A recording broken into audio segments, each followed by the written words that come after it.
অসমৰ মুখ্যমন্ত্ৰীয়ে অকল হিন্দু মুছলমানৰ খেল খেলি আছে। ভাৰতৰ সংবিধানৰ কোন অনুচ্ছেদত মুছলমানে হিন্দুক মাটি বিক্ৰী কৰিব নোৱাৰিব?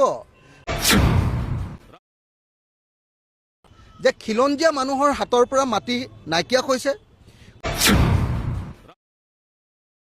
হিমন্ত বিশ্ব শৰ্মাই এই আপোনাৰ হাছিনাৰ পৰা কি বুলি কয় বাংলাদেশৰ যে শ্বেখ হাছিনাৰ পৰা তেওঁলোকে শিক্ষা লোৱা দৰকাৰ।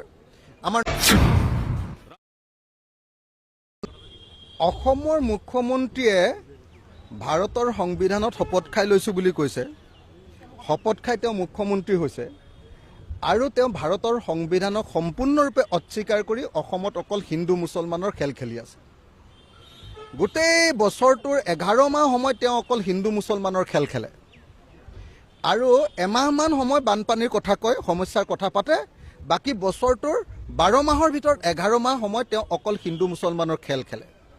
আপোনালোকে কওকচোন, ভাৰতৰ সংবিধানৰ কোন অনুচ্ছেদত মুছলমানে হিন্দুক মাটি বিক্ৰী কৰিব নোৱাৰিব আৰু হিন্দুৱে মুছলমানক মাটি বিক্ৰী কৰিব নোৱাৰিব? এই বাক্যটো ক'ত আছে আপোনালোকে নিজে এবাৰ কওক। এইটো সম্পূৰ্ণৰূপে অসাংবিধানিক এটা ব্যৱস্থা। খুব বেছি এটা কথা ক'ব পাৰে যে খিলঞ্জীয়া মানুহৰ হাতৰ পৰা মাটি নাইকিয়া হৈছে, গতিকে খিলঞ্জীয়া মানুহে যাতে যধে মধে মাটি বিক্ৰী কৰিব নোৱাৰে, বাহিৰৰ মানুহে আহি যাতে মাটি কিনিব নোৱাৰে, তাৰ কাৰণে কিবা এটা আইন তৈয়াৰ কৰাৰ কাৰণে কিবা এটা হয়তো সংবিধানে এটা ৰাস্তা দিব পাৰে। কিন্তু সেইটো ক্ষেত্ৰত কিন্তু তেতিয়া মাৰোৱাৰী ব্যৱসায়ীও কিনিব নোৱাৰিব। আকৌ মাৰোৱাৰী ব্যৱসায়ী, বেংগলী মানুহ, বাহিৰৰ পৰা অহা দেই, যিবিলাক মানুহ বাহিৰৰ পৰা আহিছে, বিহাৰী মানুহ, বহিৰাগত, আৰু লগতে তেওঁলোকে যিটো মানে আজি হিন্দু মুছলমানৰ ৰাজনীতি কৰিছে, সেই কথাটো যদি আনিবও খোজে তেতিয়াহ'লেও কিন্তু তেওঁলোকৰ হাতত কোনো বিকল্প নাই যে বহিৰাজ্যৰ পৰা অহা মানুহৰ ক্ষেত্ৰতহে এইটো হয়তো কৰিব পাৰিব, বহিৰাজ্যৰ পৰা অহা মানুহৰ ক্ষেত্ৰতে। কিন্তু যি ভাৰতীয় নাগৰিক আৰু যি ইয়াৰ পাৰ্মানেণ্ট ৰেচিডেঞ্চিয়েল চাৰ্টিফিকেট আছে আৰু যিবিলাক অঞ্চল 6 শিডিউল এলেকাৰ ভিতৰত নাই, সেই এলেকাবিলাকৰ ভিতৰত কেনেকৈনো হিন্দুৱে মুছলমানক, মুছলমানে হিন্দুক মাটি বিক্ৰী কৰিব নোৱাৰিব? এনেকুৱা ধৰণৰ প্ৰভিজন ভাৰতৰ সংবিধানৰ ক'তো নাই।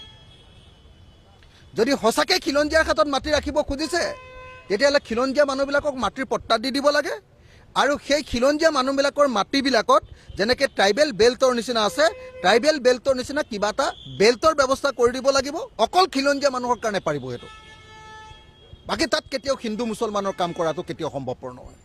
গতিকে হিমন্ত বিশ্ব শৰ্মাই যি কাম কৰিছে এয়া অসাংবিধানিক, এয়া সাম্প্ৰদায়িক আৰু এয়া জাতি ধ্বংসকাৰী, বিভাজনকামী এটা বুদ্ধি। মই হিমন্ত বিশ্ব শৰ্মাক এনেকুৱা ধৰণৰ বিভাজনকামী কামৰ পৰা আঁতৰি ৰাখিবৰ কাৰণে আৰু তেওঁৰ ইচ্ছামতে অসমত হিন্দু মুছলমানৰ তেজৰ ফাকু নেখেলিবৰ কাৰণে, সাম্প্ৰদায়িক ৰাজনীতি কৰি সংঘৰ্ষ নলগাবৰ কাৰণে মই তেখেতক সকীয়াই দিছোঁ আৰু হিমন্ত বিশ্ব শৰ্মাক এনেকুৱা ধৰণৰ কুটিল ৰাজনীতিৰ পৰা আঁতৰি আহি অসমৰ সমস্যা সমাধান কৰাৰ ৰাজনীতিত আগভাগ ল'বলৈ মই আহ্বান জনাইছোঁ। হিমন্ত বিশ্ব শৰ্মাই এই আপোনাৰ হাছিনাৰ পৰা কি বুলি কয় বাংলাদেশৰ যে শ্বেখ হাছিনাৰ পৰা তেওঁলোকে শিক্ষা লোৱা দৰকাৰ। আমাৰ নৰেন্দ্ৰ মোদীয়ে শিক্ষা লোৱা দৰকাৰ। শ্বেখ হাছিনাক মানুহে কেনেকৈ খেদিছে আপোনালোকে নিশ্চয় দেখিছে। তো তেওঁলোকে কেনেকুৱা ধৰণৰ এটা স্বৈৰাচাৰী নীতিৰে দেশ শাসন কৰিছিলে, যি কাৰণত হিন্দু মুছলমান চব লগ হৈ বাংলাদেশত তেওঁলোকক খেদিছে এতিয়া শ্বেখ হাছিনাক। তো এই মুহূৰ্তত মই সেইকাৰণে আপোনালোকক ক'ব খোজোঁ যে যদি সেই শিক্ষা নলয়, এদিন নৰেন্দ্ৰ মোদী আৰু হিমন্ত বিশ্ব শৰ্মাৰ অৱস্থাও এইটোৱে হ'ব। আৰু মই একেটা সময়তে ক'ব খোজোঁ, বহুতে কৈ আছে যে নহয় বাংলাদেশত এতিয়া হিন্দুৰ ওপৰত আক্ৰমণ হৈছে। মই ভাৰত চৰকাৰক আহ্বান জনাওঁ যে বাংলাদেশত যদি সঁচাকৈ হিন্দুৰ ওপৰত আক্ৰমণ হৈছে, নিৰ্যাতন হৈছে, ভাৰত চৰকাৰে সকিয়নি দিব লাগে।